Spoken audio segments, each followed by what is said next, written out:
This is a stimulus and Social Security update. Got some important update to share with you. New plans and cuts to Social Security could impoverish millions of Americans. Just 48 hours left until winter direct deposits between $1,800 and $4,500. And there is a new plan unveiled or about to be unveiled for inflation relief checks. And I'll give you some other important updates as well. Hope you're having a more than mundane Monday. If you appreciate the fact-based, fast-paced updates, hit the like button down below and subscribe to the channel for more daily, straight-to-the-point updates on matters that financially matter to you. So amid inflation, more shoppers turn to dollar stores for groceries. So rising food costs are pushing consumers to get more creative about where they go for groceries.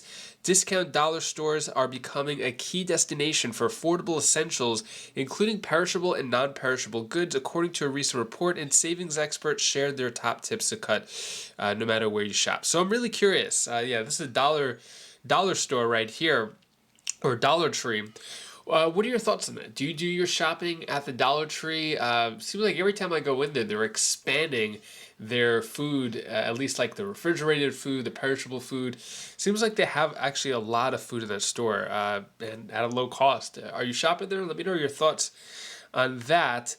And the move to cut Social Security would impoverish millions of Americans. So this is talking about Florida and Floridians, but really it applies to everywhere. So talking about how proposed Social Security fixes would impoverish over 1 million Floridians, not to mention other Americans.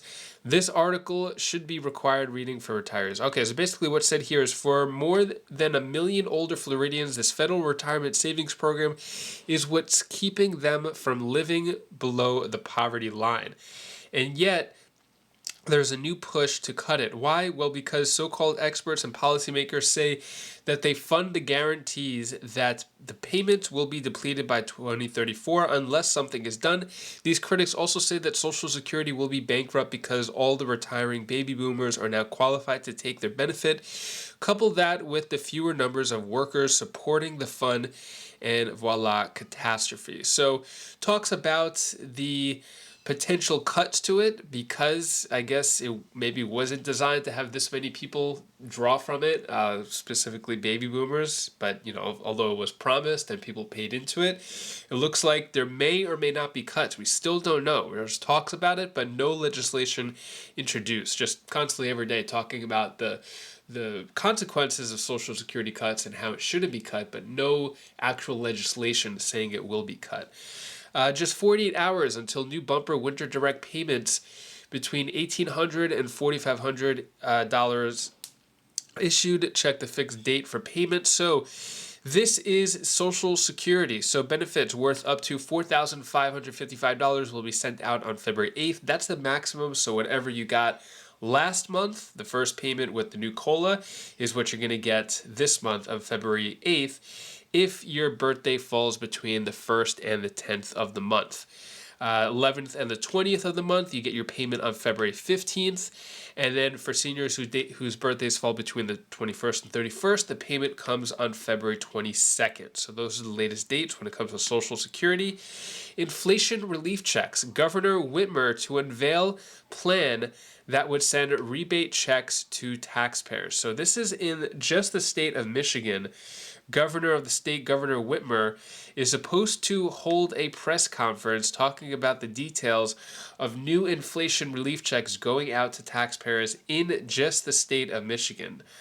Basically, they want Michigan to lower the state income tax, dropping it from 4.25% to 4.05%, as well as a few other things may be announced. That's just for the state of Michigan, but as soon as we find out how big those inflation relief checks are, I'll let you know.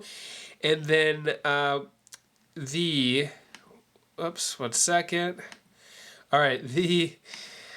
Brian Dees, Biden's top economic advisor to leave White House. So I'm going to have him talk about the different labor numbers. He's one of the economic advisors to the White House. He is leaving.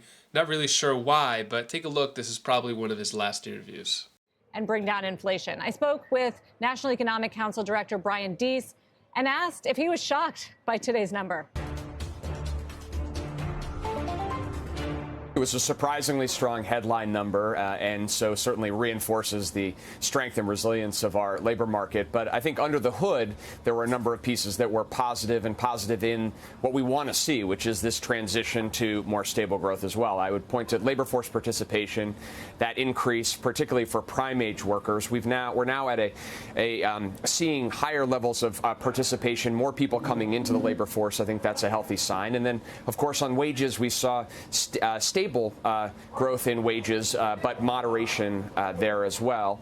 So I think that both of those signs, alongside the very strong headline number, reinforce that we've got a strong, resilient labor market, and we're seeing that progress while inflation is coming down. So I think that these are all pretty positive signs for where we are economically. Yeah, maybe, but the market's not taking it particularly well. Stocks are selling off on this idea that the Federal Reserve is going to have more work to do now on tightening to crush inflation and weaken the economy. Is that the right takeaway? Well, look, more jobs for more Americans and people making higher real wages is good news. It's good news for the economy. It's good news for people across this country. And I think if you zoom out just beyond this 1 month, what we've seen over the last couple of months, the last several months, is precisely what we want to see in this transition. Resilience in the labor market, continuing to hit these historic levels in terms of low unemployment, the lowest in 54 years. While we're also seeing price increases come down. We've seen inflation moderating. We're seeing those signs across the economy. So that's what we want to see. Obviously, you know, we're going to have to keep a close eye on these things. But I think it's hard to look at the last couple of months and not see like we've made very significant progress, certainly from where we were several months ago. I know, but does this? I guess my question is, does this make you fear that inflation will not come down as fast as we need to see? Yes, it's great news that we're still hiring. It's great news that wages going up, but we don't want to see inflation turn around and continue to march higher or stabilize around these high levels. So does this make you worry about that? Well, I would say a couple of things. First, I think this report underscores that we all need to have a high level of humility in looking at traditional models that have predicted past bouts of inflation. I think it reinforces the unique nature of what's going on in our economy right now, and that shouldn't necessarily be a surprise given that the pandemic and the response to the pandemic, supply chain challenges are all really quite unique things that we are living through. That's number one. Number two is that what we want to see is more people coming into the labor force and wages moderation and not increased upward pressure. We saw both of those things in this report as well. And so I think at the end of the day, if you step back, we're seeing more jobs, real wage increases, low unemployment, and inflation all coming down. That's good news. Obviously, we need to stay vigilant, and we still have a ways to go here for sure. But I think that we should take the progress that we are seeing in the real economy on both of these fronts and try to build on that progress. It's why this jobs number was so surprising and is a little bit confusing, because it's hard to square, Brian, with what we've seen, the layoffs in the tech sector. And I know it's a small part of the economy, but they've spread to the banking sector and chemical companies and toy companies, all trying to be more efficient, and some real weakness in manufacturing and housing. So two key parts of the economy. How do you put all that together with what's happening with jobs? Well, look, I mean, I think that the headlines and the breathlessness over some of the tech sector layoffs, I think, was what it was, exactly what you said. If you look at their share of the overall labor sector, I think that there's a lot of extension of that and breathlessness that was overdone. Number one. Number two, if you look at weekly unemployment insurance claims, what you've seen is over the last 6 weeks, we've seen those continuing to come down and hit record lows, and we saw that in the JOLTS data, the hiring data as well. So I think that we are continuing to see a picture economy-wide. Certainly, there are differences in different sectors, and we are seeing some weaknesses in some sectors and growth and strength in others. But economy-wide, overall, we have a strong labor market, a resilient labor market, and we're seeing that resilience even in the face of prices coming down. So I think that's the core takeaway here. I mean, the services number too was pretty decent today. It does make you wonder if the economy overall is accelerating or stagnating right now. Which is it? Well, look, I mean, we have for months now been in this constant state of people projecting 3, 4, 5 months out and saying there's a recession on the horizon. There have been people who are saying that we're actually in a recession now, which I think no rational person can look at the data that we're seeing in the economy right now and draw that conclusion. What are your thoughts on that? Is the economy getting better? Do you think Brian Dees should leave, not leave? Let me know your thoughts on all that down in the comments below. And that is all the news that I have for you today to hopefully cheer you up a bit. Here's my daughter Bella's tip of the day.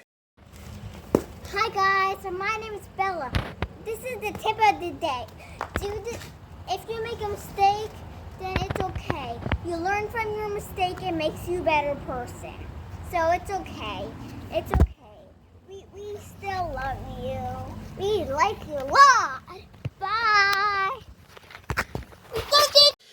Thank you so much for watching. Excuse me. Appreciate all of your support. You may notice I'm a little out of breath. Do have, I need my inhaler for whatever reason. Sometimes it happens, but getting through it. Anyways, hopefully you have a great rest of your day. If you want to check out any of my other videos, click right up here, and I'll see you in the next video. Take care, be safe. Thank you for watching.